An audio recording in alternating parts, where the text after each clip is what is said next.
And we are back on Pittsburgh Sports Live for round 8 of the Pittsburgh Sports Faceoff, powered by our friends at Burgatory. I'm your host and quizmaster, Matt Geitka, and here's how the Faceoff works. Sports Media Pro from the Pittsburgh Sports Now family will square off against a fan challenger, and they'll both take a swing at my lineup of 11 Pittsburgh sports trivia questions, some of which I wrote, some of which were submitted by a couple of our loyal fans, so thanks in advance to them.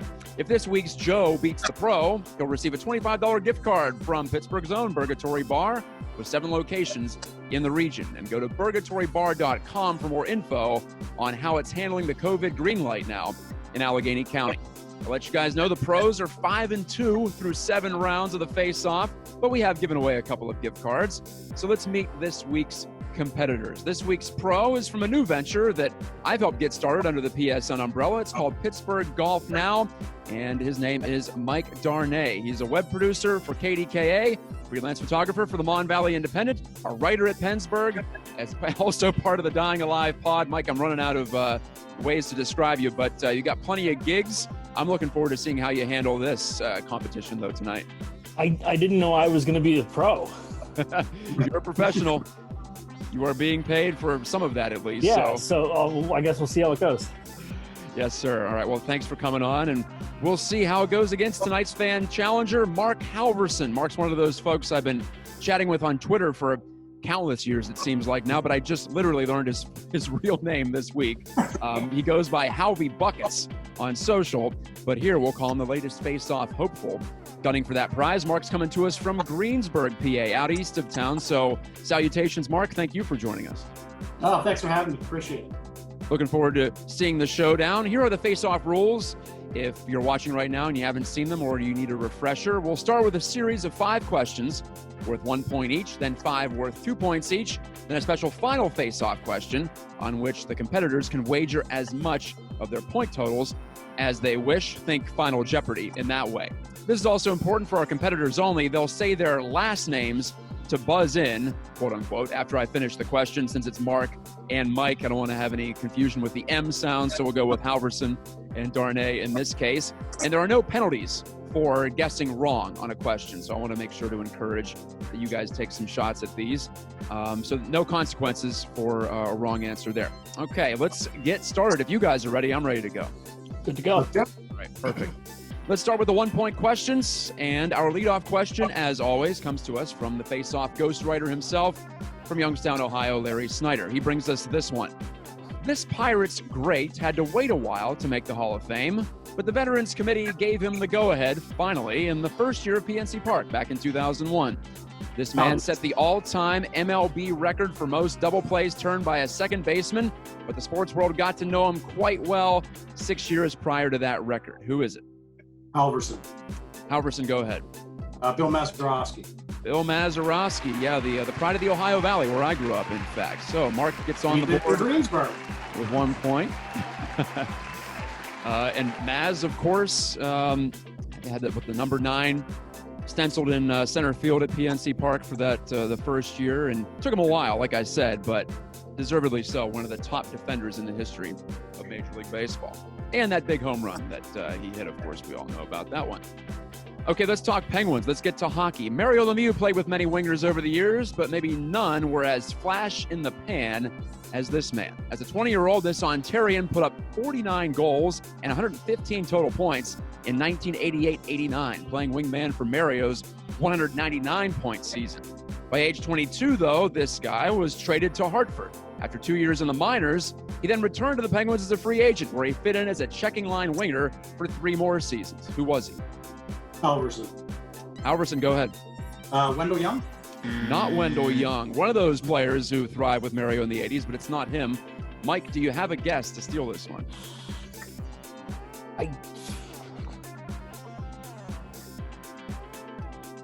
115 points, traded away, came back. I don't. Nothing off the top of your head? Okay, it is Robbie Brown, who was dynamite, and one of the main reasons that Mario was able to pile up all those points, in addition to, of course, his prodigious talents. And then under Kevin Constantine, Brown came back and actually fit pretty well before he retired, and I think he was only 31 when he retired. So quick burst, quick peak for him, but that was it. Okay, so the score remains 1-0. Marc Halvorsen, 2 questions in to the Pittsburgh Sports Faceoff, round 8. Let's talk football, gentlemen. In 2011, the Steelers had built up an impressive young receiving corps, led by a future multiple Pro Bowler, the now estranged Antonio Brown. And that group was coined as a nickname as the Young Money Crew. Emmanuel Sanders was credited with unveiling that nickname to the press, which also, this group also featured one other player, Sanders, Brown, and this elite deep ball threat. Darnay. Mike Darnay, go ahead.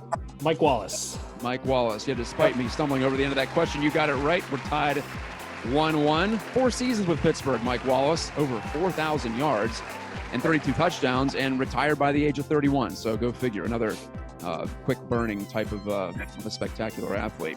1-1 through 3 rounds here. And now let's talk broadcasting. While there have been Pittsburgh play-by-play broadcasters with longer tenure, like Mike Lang, Greg Brown, Lenny Fratteri, Bill Hillgrove, Myron Cope, and Ray Goss, there's perhaps none more influential in the Pittsburgh sports sphere than Bob Prince. He served as the radio voice of the Bucs from 1948 to 1975, and he coined several phrases and expressions along the way while calling 2 World Series titles, and he had a rat-a-tat style that might have explained this military-themed nickname. What was it?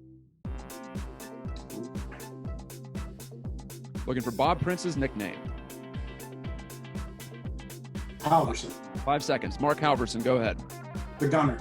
The Gunner is correct. Actually, unknown origin to the nickname. Some speculated he was chased off the porch of some lady's house by a guy wielding a gun. I don't know if that's true or if it's more about how quickly he spat out the words on the mic. But it was the Gunner. Either way, sometimes the false story is more interesting than the true one.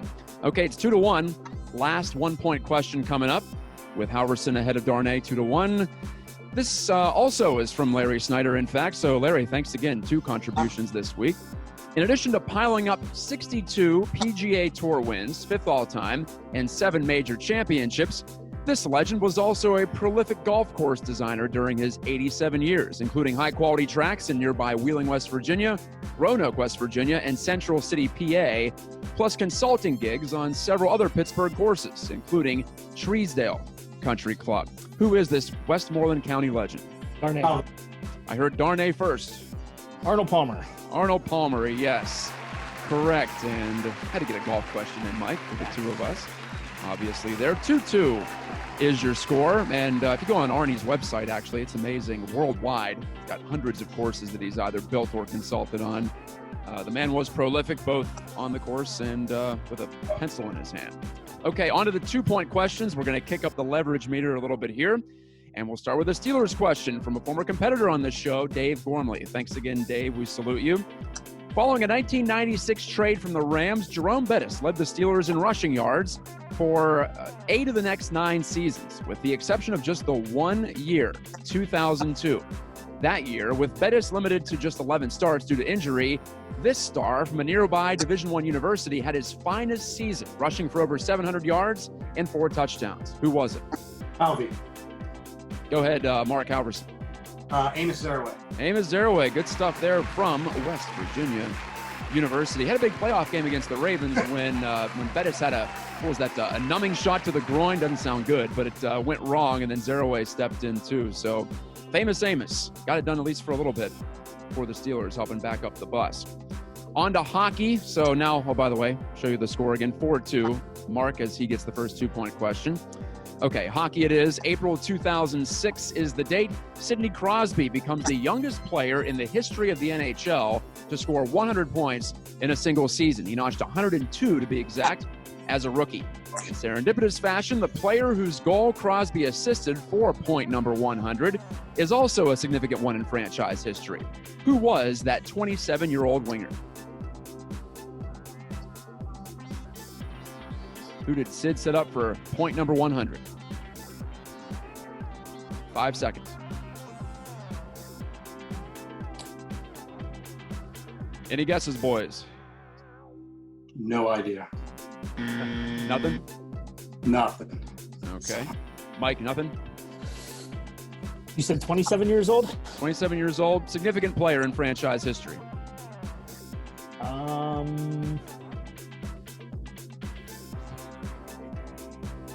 I'm drawing a blank. It is Pittsburgh's own Ryan Malone. Ryan Malone scored on a slap shot against the Islanders. I kind of thought about that, but I didn't know if he was that old at the time. Yeah, a bit of a late bloomer. Went to college all 4 years, I want to say. At least 3 at St. Cloud State. And, certainly came on in his first few seasons. The first Pittsburgh native ever to suit up for the Penguins is Ryan Malone. Okay, so we have our first miss of the 2-pointers. Let's see if it gets any tougher for you guys. Let's talk patriarchs of Western Pennsylvania sports. This local figure played high school football at Beaver Falls, college football at Pitt, and was selected in the second round of the NFL draft in 1957. But he's perhaps better known as a coach. Following stints as head coach of the Jets and offensive coordinator of the Steelers, he then started the Division I program at Robert Morris University in 1994 and coached there for 20 years. Who was he? Halvorsen. Marc Halvorsen. Joe Walton. Joe Walton, very good. I was curious if anyone would get a name that's very popular on the RMU campus where I worked for a couple of years, but didn't know how much resonance he may have had elsewhere. So Halvorsen jumps out to a 4-point lead. Of course, in the 2-point round, those leads can vaporize quicker, but Mark, you're in a good spot here. All right, we'll stick with football. Steelers Hall of Famer Terry Bradshaw might have been surpassed in terms of most individual accolades these days as football grows more and more pass-oriented, and Terry played for a run-first team. But there's one solo accomplishment for Mr. Bradshaw that no modern QB has matched. Name the only other passer in league history to win back-to-back Super Bowl MVPs, as Bradshaw did in 79 and 80. Darnay, who won back-to-back Super Bowl MVPs? Is it John Elway? It's not John Elway. The Broncos did win back-to-back, but Terrell Davis won the first MVP of those two. All right, any guesses, Halvey Buckets? Troy Aikman. No, we got to go way back for this one. It's Bart Starr. Packers, the first 2 Super Bowls played, Bart Starr won MVP. Okay, so we stay at 6-2. And what do we have here? One more question to go. Question number 10.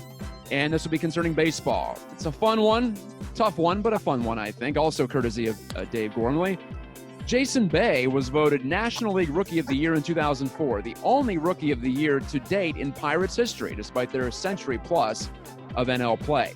But the AL Rookie of the Year from 2004 also ended up spending time with the Bucs as a utility infielder after playing 6 years with the Oakland A's. Here's your clue, though, on who he might be.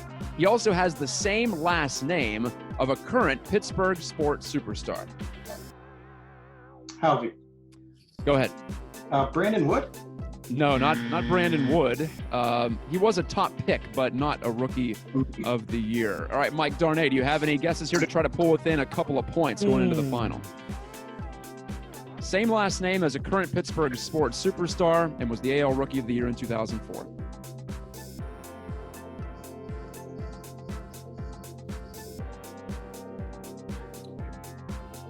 I got nothing.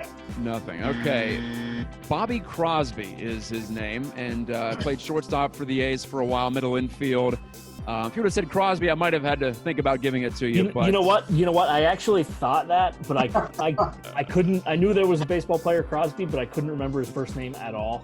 Yeah, I don't think I could have given that to you, but it would have made me think at least if you would have come up with that one. So yeah, Bobby Crosby, not to be confused with also Mason Crosby, the longtime kicker in the NFL, who sometimes gets confused with Sid in headlines and whatnot.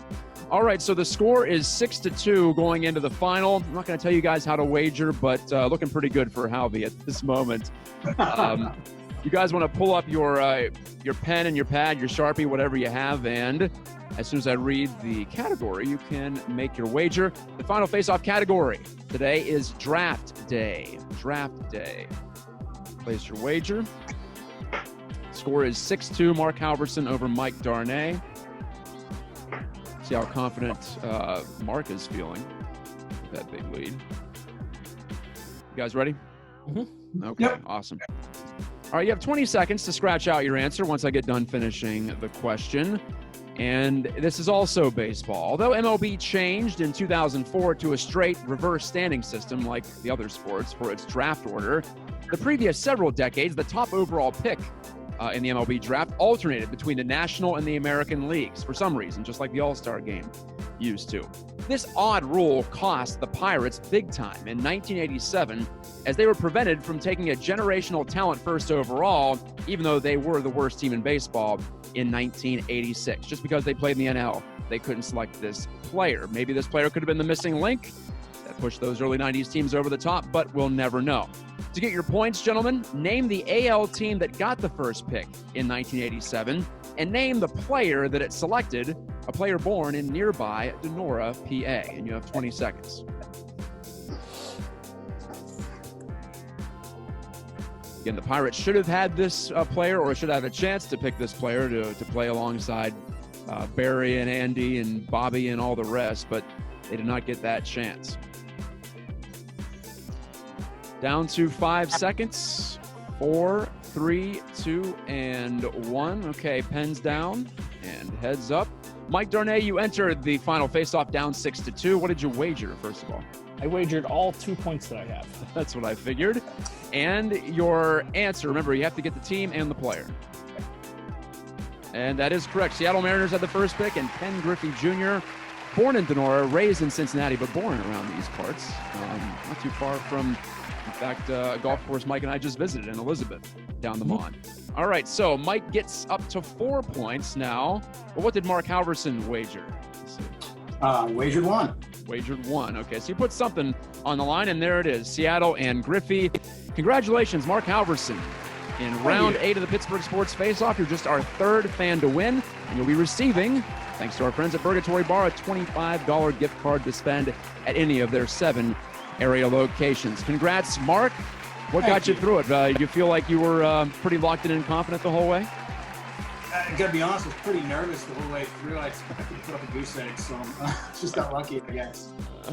Well, sometimes there's luck, but there's also skill involved. And Mike, I don't know if you're like me. I've always been a big trivia guy. That's part of the reason why I'm in sports is because all this stuff just naturally sticks into my brain.